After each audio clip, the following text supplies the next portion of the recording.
Hello, ഇന്ന് നല്ല easy ആയിട്ട് പ്രിപ്പയർ ചെയ്യാൻ പറ്റിയിട്ടുള്ളൊരു ഡയറ്റ് ഫുഡ് നോക്കിയാലോ. ഡയറ്റ് ചെയ്യുന്നവർക്ക് മാത്രമല്ല കേട്ടോ, എല്ലാവർക്കും ട്രൈ ചെയ്യാവുന്നതാണ്. മുളപ്പിച്ചിട്ടുള്ള ചെറുപയർ വെച്ചിട്ടുള്ള ഡിഷാണ് കേട്ടോ അത്. അപ്പോൾ അതിനായിട്ട് തലേ ദിവസം തന്നെ നമുക്ക് കുറച്ച് ചെറുപയർ നന്നായിട്ട് വാഷ് ചെയ്തിട്ട് കുതിർക്കാൻ വെക്കാം. എന്നിട്ട് രാവിലെ അതെടുത്തിട്ട് നന്നായിട്ട് വീണ്ടും വാഷ് ചെയ്ത് നമുക്കൊന്ന് ഓട്ടപാത്രത്തിലോ അല്ലെങ്കിൽ മറ്റേ അരിപ്പയിലോ എന്തിലെങ്കിലൊക്കെ ഒന്നിട്ടിട്ട് മുള വരാൻ വേണ്ടിയിട്ട് ഒരു ദിവസം വെയിറ്റ് ചെയ്യാം. ഒരു ദിവസം വെച്ചാൽ ചെറുതായിട്ടേ മുള വരുള്ളൂ. ഞാനിപ്പോൾ എടുത്തത് 2 ദിവസം വെച്ചതാണ് കേട്ടോ. ഇനി ഇത് വേറൊരു പാത്രത്തിലേക്ക് ഇട്ട് നന്നായിട്ട് കഴുകി വൃത്തിയാക്കി ഊറ്റി വെക്കാം.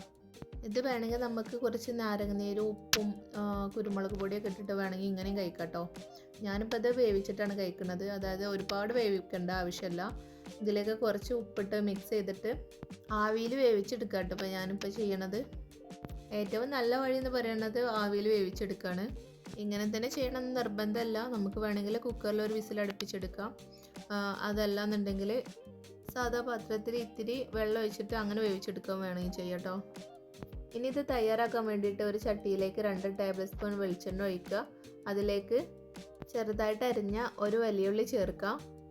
ഇനി ആവശ്യത്തിന് ഉപ്പിട്ട് കൊടുക്കാം. ഉപ്പ് വളരെ ശ്രദ്ധിച്ച് വേണം ഇടാൻ, കാരണം നമ്മൾ ചെറുപയർ വേവിച്ച ടൈമിൽ ഉപ്പിട്ടിരുന്നല്ലോ.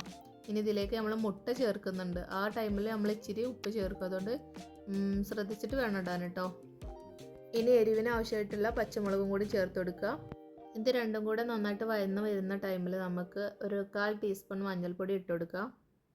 അതൊന്ന് റോസ്റ്റ് ആയതിന് ശേഷം ചെറുപയറിൻ്റെ അളവിനനുസരിച്ച് നമുക്ക് മുട്ട എടുക്കാം.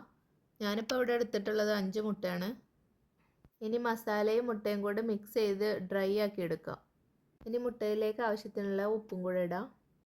ഓൾറെഡി ചെറുപയർ വേവിച്ചപ്പോഴും മസാലയിൽ ഉപ്പിട്ടതുകൊണ്ട് നന്നായിട്ട് ശ്രദ്ധിച്ചിട്ട് വേണം ഈ ടൈമിൽ ഉപ്പ് ചേർക്കാൻ.